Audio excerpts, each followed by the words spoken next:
Welcome to ఉదయం news. Palnadu జిల్లా పిడుగురాళ్ల పట్టణంలో జరుగుతున్నటువంటి మున్సిపల్ వైస్ చైర్మన్ ఎన్నిక సందర్భంగా మీడియాతో మాట్లాడుతున్న గురజాల వైఎస్ఆర్సీపీ మాజీ ఎమ్మెల్యే శ్రీ కాసు మహేష్ రెడ్డి.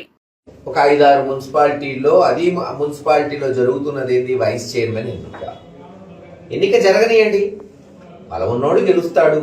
ఎస్, గతంలో జగన్మోహన్ రెడ్డి గారి మీద అభిమానంతో అనేక మున్సిపాలిటీలు వైఎస్ఆర్సీపీకి పట్టం కట్టినాయి. దాంట్లో పిడుగురాళ్లలో కూడా దాదాపు 33 కౌన్సిలర్లు గెలుచుకున్నాం. ఈరోజు వైస్ చైర్మన్ ఎన్నిక జరుగుతుంది. దాంట్లో పార్టీ ఒకరిని నిర్ణయించింది.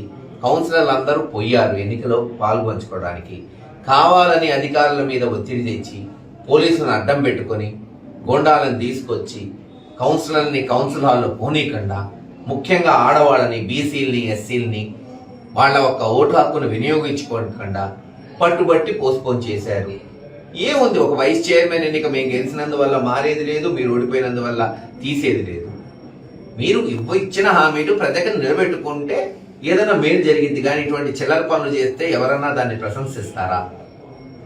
ఈరోజు మొత్తం రాష్ట్రంలో కేవలం ఈ ప్రాంతమే అనట్లా, చంద్రబాబు నాయుడు గారి నాయకత్వంలో ఉన్న ఎమ్మెల్యేలంతా వైఎస్ఆర్సీపీ నాయకుల మీద జులుం చేయటమే ఇంట్రెస్ట్ గా సాగుతుంది తప్పితే ఇచ్చిన హామీలు నిలబెట్టుకుందాం, ఇచ్చిన మాట నిలబెట్టుకుంటున్నాం అనుకునేవాడు ఒక్కడు లేడు.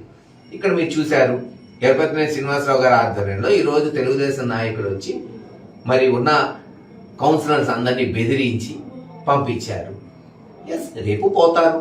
పార్టీ నిర్ణయించిన ప్రకారం వాళ్ళ యొక్క ఓటు హక్కును వాళ్ళు వినియోగించుకోవడానికి, పార్టీ ఎన్నుకున్న నాయకుడికి ఓటేయడానికి వాళ్ళ ప్రయత్నం వాళ్ళు చేస్తారు. కేవలం వాళ్ళ యొక్క దిగజారుడుతనానికి నిదర్శనమే ఈరోజు ఈ ఎన్నికని వాళ్ళు ఇంత చండాలంగా దాన్ని చిత్రీకరించడం. మరి ఎలక్షన్ కమిషన్ ఏమైందో ఈరోజు ఎలక్షన్ కమిషనరే చెప్పాలి దానికి ఉన్న వాళ్ళు.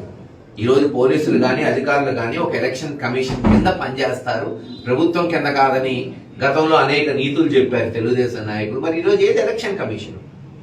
ఎక్కడున్నారు పోలీసులు వ్యవస్థ? పోలీసులే కౌన్సిల్ను అడ్డుపట్టుకుంటున్నారు రానియకుండా. పోలీసులే తెలుగుదేశం చొక్కా వేసుకుంటే పోయింది కదా, మేమేం కాదనట్లేదు కదా. ఆ తెలుగుదేశం చొక్కా వేసుకొచ్చి ఆ నిలబడండి లాఠీలు పట్టుకొని, అంతకన్నా దిగజారుడు ఏమి ఉండదు కదా.